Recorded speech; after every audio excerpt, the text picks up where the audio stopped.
Bien, jóvenes, un gusto volver otra vez a retomar, ¿verdad? Esta temática del origen de la vida. Y estas son teorías, ¿verdad? Son teorías que venimos viendo, venimos estudiando para que nos demos cuenta que han habido pensadores, científicos, filósofos, religiosos, ¿verdad? Hay muchas personas que también se han hecho esa pregunta: ¿quiénes somos? ¿De dónde venimos? ¿Por qué estamos acá? Pero una de las primeras preguntas es: cómo es que hemos logrado estar acá? ¿Ok? O de dónde venimos. Entonces, bueno, acá tenemos, fíjate que Luis Pasteur en el siglo XIX, pues realizó, ¿verdad? Un experimento muy bueno que puso final, ¿verdad? A la teoría de la generación espontánea. Francisco Redi, pues ya había hecho, ¿verdad? Muchos años anteriormente a Luis Pasteur, un experimento, pero el problema es que Redi, este, mm, utilizó instrumentos que no controlaban en su totalidad el experimento. Y de hecho, pues el experimento acá dice que es sencillo. Lo que Reddy encontró fue que ya no se creaban, ¿verdad? O ya no se generaban, perdón, gusanos o larvas. Entonces, eh, más adelante, Spallanzani, que era, ¿verdad?, una persona que también tenía un pensamiento filosófico, pero también hacía ciencia, demostró con un experimento de que la carne seguía, ¿verdad? Se descomponía. Ahora, y generaba gusanos. Con eso, pues se vio mal Reddy, porque no pudo responder a los experimentos de Spallanzani, a los argumentos de Spallanzani. Y en el siglo XIX, pues viene, bueno, y Spallanzani revivió la generación espontánea. Luego, en el siglo XIX, viene lo que es la biogénesis con Luis Pasteur. Y él, pues, muchos años de adelanto, con muchos años de adelanto, ya tenía instrumentos de laboratorio que podían controlar mejor los fenómenos, ¿verdad? Que estos iban a arrojar, los resultados de los fenómenos que estos experimentos arrojaron. Ok, ya tenía un cuello de cisne, así se le llama ese matrapa balométrico, sí, mecheros y bueno, microscopios. Y él observó que calentó un caldo nutritivo, una sopa, por decirlo así, lo calentó en un cuello de cisne, lo hermetizó, o sea, lo selló y dejó otro destapado. Ok, él concluyó de que el que estaba sellado, ¿verdad? No se contamina, y el que estaba abierto se contamina. ¿Qué es lo que pasaba? Lo que pasaba es de que, aunque se hayan calentado ambos frascos, ambos depósitos, este, eh, al estar sellado, no entraban microorganismos como bacterias y hongos. Y al estar tapado, pero no sellado, seguía contaminando, ¿verdad? Con bacterias y hongos. Este fue el error que cometió Reddy, porque en aquel momento pues no había mucha información, ¿verdad? Bueno, creo que no se habían encontrado la existencia de virus, de microbios, ¿verdad? Microbios se le llamaba antes a lo que eran parásitos, bacterias y virus, porque eran tan pequeños. Hoy ya no se llaman así, ¿verdad? Microbios por ser microorganismos. Ok, entonces continuamos. Bueno, hablamos también de la teoría de Oparin y Halley, y esta es la teoría físico-químico que la peculiaridad de este es que le llamaron sopa primitiva porque se supone que la Tierra era hostil, no había nada más que volcanes en erupción en un inicio. Y bueno, Miller viene a hacer un experimento para poder comprobar esto. Fíjense que esto es una de las teorías más fuertes, ¿verdad? Que existe. El experimento de Miller consiste en una serie de tubos, ¿verdad? Donde hay galeras o cámaras. Estas cámaras tienen dos electrodos. eh, Porque Miller había leído la teoría de Oparin y Halley, la cual consistía en que ese vapor de agua, sí, y el gas metano que existía por los volcanes en erupción, se condensaron en un momento y crearon charcos, crearon lagunas, crearon lagos, incluso grandes océanos, con el paso de muchos años. Esto generaba tormentas eléctricas y las tormentas eléctricas golpeaban esas aguas ácidas que se fueron cocinando. Entonces aquí esta cámara, perdón, tiene dos electrones con carga positiva que simulan los rayos de las tormentas que caen en estos químicos que son los siguientes: metano, amoníaco, hidrógeno y vapor de agua. El oxígeno existía en pocas cantidades, más bien casi era nulo la actividad de oxígeno. Y esto al cocinarse con cargas aleatorias, porque los relámpagos son cargas aleatorias, pasaban, según el experimento de Miller, en un refrigerante, ¿verdad? Que baja la temperatura, ¿sí? Y este refrigerante es agua a una temperatura diferente, baja, ¿verdad? A esta temperatura alta, y luego se condensaba. Esta tenía una llave para extraer, ¿verdad? Compuestos. Estos compuestos, al ser observados por Miller en un microscopio, se encontraron organismos, compuestos orgánicos, ¿sí? Entonces, se cree que con estos compuestos orgánicos salta la primera célula, el primer organismo unicelular. O sea, aquí hay compuestos orgánicos, estamos hablando de biomoléculas, proteínas, ¿sí? Síntesis de proteínas, ¿verdad? Entonces, al existir eso, ¿verdad? Hay un indicio que es probablemente, ¿verdad? Muy fuerte, que así fue como surgió la vida. Ok, aquí no estamos hablando de vida inteligente, porque eso hay que aclararlo, ¿sí? Esto no me está diciendo, miren, así surgió la vida inteligente como somos los humanos, ¿verdad? Aquí solamente está sugiriendo que esto es comprobado porque es un experimento y el resultado de ese experimento arroja acumulación de compuestos orgánicos. Ok, bueno, eso era, ¿verdad? El caldo nutritivo. Eh, Tenemos, fíjense bien, hay una teoría que también se llama la panspermia. No la tenemos aquí, bueno, pero se la voy a explicar, creo que existe en su libro.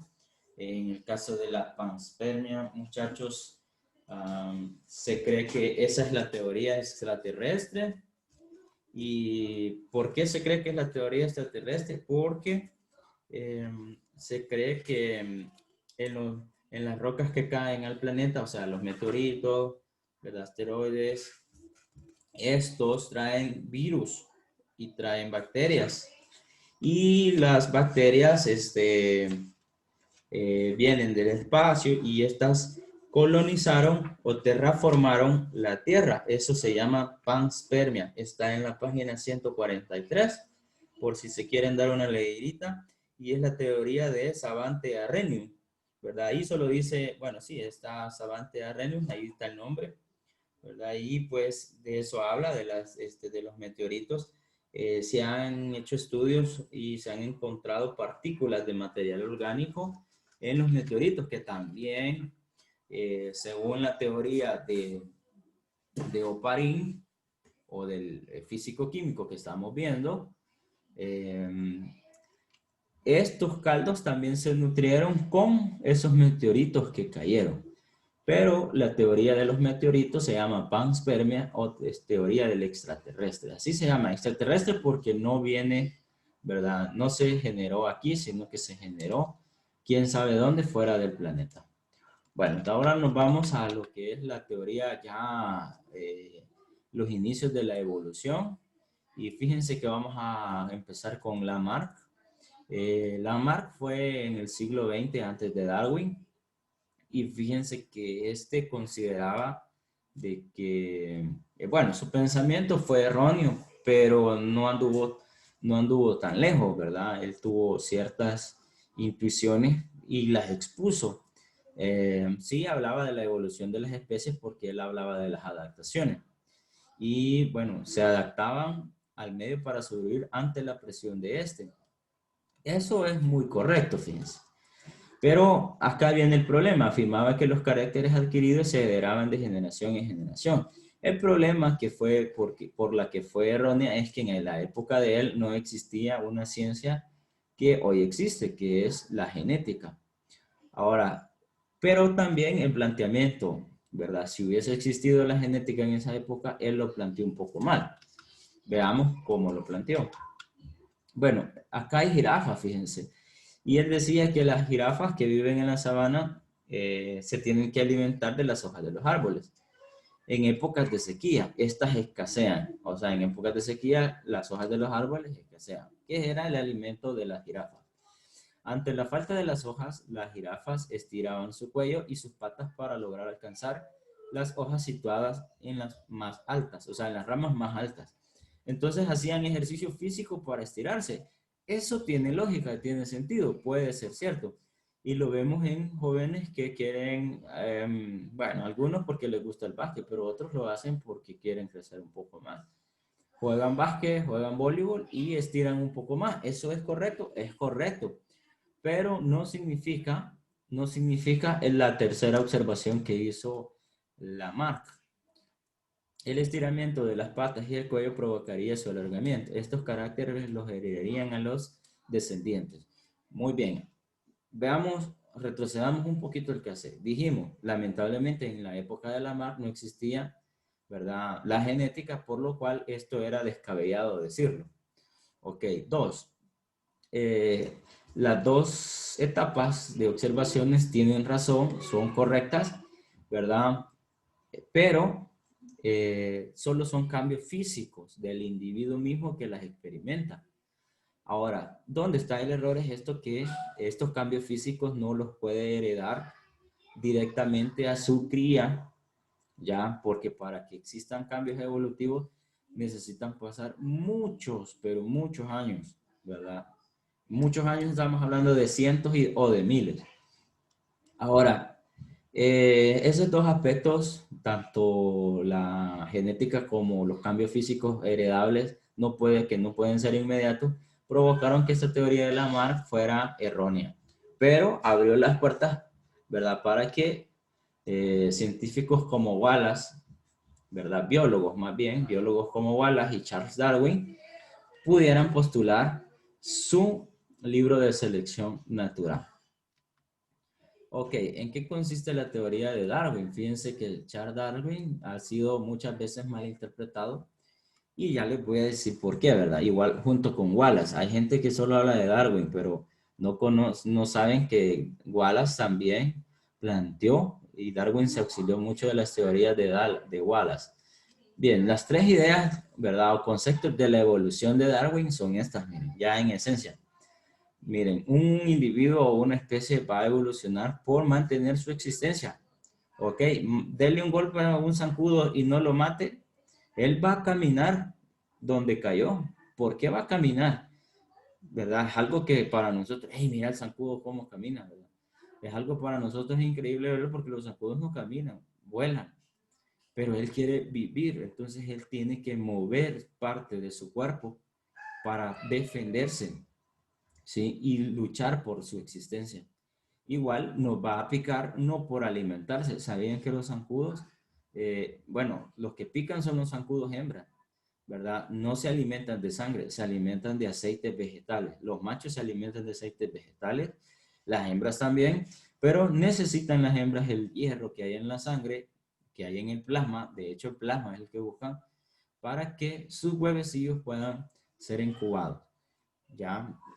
Dos, la variabilidad intraespecífica. La variabilidad intraespecífica quiere decir la variación, ¿sí?, de relaciones con su misma especie intraespecífica, ¿sí? O sea, van a haber rasgos fuertes y débiles en las crías. Por ejemplo, nosotros que tenemos hermanos vamos a ver ventajas en unos y desventajas en otros. Sí, yo, por ejemplo, mis hermanos menores, eh, yo vi el proceso de ellos de estudio y considero que a ellos les costó menos que a mí, ¿verdad? Ellos creo que tienen más capacidad intelectual, son más rápidos en los procesos, pero yo tengo otras habilidades que ellos no tienen. Entonces ahí vamos a ver esta variabilidad intraespecífica entre la misma especie. Ahora, la selección natural consiste en esto, mira, que el más apto, ¿sí?, o el más hábil este se va a adaptar a las situaciones que la vida o el destino le ponga enfrente y va a acomodarse. Va a acomodarse utilizando las herramientas y habilidades que posea para poder mantener la existencia de él mismo y de su especie. Eso es la selección natural. Pero lamentablemente también acá la selección natural es donde los débiles, ¿verdad? Que no tienen oportunidades, están destinados a perecer. Un ejemplo es que un perrito tenga, un perro hembra tenga que 5 crías y 2 de las crías nazcan ciegos, o uno nazca ciego y el otro nazca solo con 2 patas, y los otros 3 nazcan muy saludables. Entonces, estos 2 van a tener menos oportunidades porque tienen menos herramientas. Están en desventaja con respecto a sus 3 hermanos. Para empezar, la alimentación. No puede ver uno, entonces no va a ver dónde, bueno, en los primeros días no puede ver, pero más adelante necesita seguir alimentándose, no va a poder ver su alimento. Esto le va a provocar problemas de desventaja con lo que se va a ir rezagando en el grupo. El grupo lo va a dejar, ¿verdad? El grupo lo va a dejar porque así es la selección natural en las especies. Ok. Fíjense que algo muy importante en la selección natural son algunas afirmaciones fundamentales como estas. Todos los organismos producen más descendencia de la que el ambiente puede sostener. Ok, 2. Existe abundante variabilidad intraespecífica para la mayoría de caracteres. Los caracteres son las habilidades, rasgos físicos, ¿verdad? Que el individuo presenta. Hay competencia, ¿sí? Por los recursos limitados. Estos recursos pueden ser alimentación, territorio, reproducción, alimentación, eh,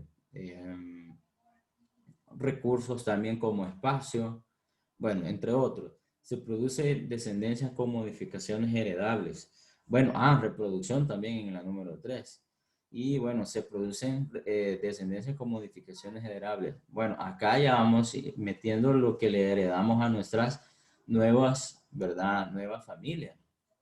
Y bueno, como resultado se originan nuevas especies. Pero esto va a ser en muchos años, ¿verdad? Vamos a tener que la evolución presenta 3 procesos naturales: variación genética entre los miembros de una población, la herencia es la variación por los hijos de los individuos portadores de dicha variación, y la selección natural. Bueno, estos son los 3 puntos bien importantes de la evolución de Wallace, ¿sí? Y de Charles Darwin. Bien, Darwin fue a la isla Galápago y observó que en diferentes puntos de la isla se encontraban estos pájaros pinzones. Pero él, al observarlos más de cerca, se dio cuenta que el pico de cada uno de estos pájaros que estaban en diferentes partes de la isla Galápago era distinto, pero seguía siendo el mismo pájaro. Entonces pensó de que a lo largo del tiempo estos habían modificado, ¿verdad? Sus picos, porque las semillas, los alimentos cambiaban. Muy parecido a la teoría de Lamarck, ¿verdad? Sí, pero él no cometió el mismo error que Lamarck. Y en tiempos de Darwin, ¿verdad? Ya la ciencia ya había avanzado. Bien, fíjense que el neodarwinismo habla sobre las teorías de Darwin y las teorías de Mendel. Estas son la base para la genética que conocemos hoy en día. Y la base del neodarwinismo, ¿verdad? Son las mutaciones y la genética de población. Fíjense que algo que no agregué acá para esta presentación es que Darwin era creyente en Dios. Sí, de hecho, en su libro jamás niega la existencia de Dios y lo hemos malinterpretado. Bueno, lo han malinterpretado, pero es por lo que decíamos, el ser humano siempre quiere tener la razón de muchas cosas y de hecho solo lo mencionan a él y bueno, de hecho el libro no es solamente de él, ¿verdad? Ya hablamos que Wallace trabajó también en estas teorías evolutivas y también Lamarck propuso muchas ideas de las cuales Darwin hizo uso de ellas, solo que las mejoró. Entonces, Darwin sí creía en Dios, y en uno de sus postulados del libro con relación a los parecidos entre simios y seres humanos es que, bueno, él asegura, ¿verdad?, de que hay rasgos similares a los seres humanos, ¿verdad? Similares no quiere decir que seamos iguales. Lo otro es de que el libro no dice que el ser humano actual desciende del mono como lo han expuesto muchas personas, muchas formas de pensamiento. Y debemos saber que la genética, o sea, el neodarwinismo, ¿verdad? A través de la genética ha encontrado que el ser humano es un 98%, ¿sí? El ADN parecido, fíjese bien, a los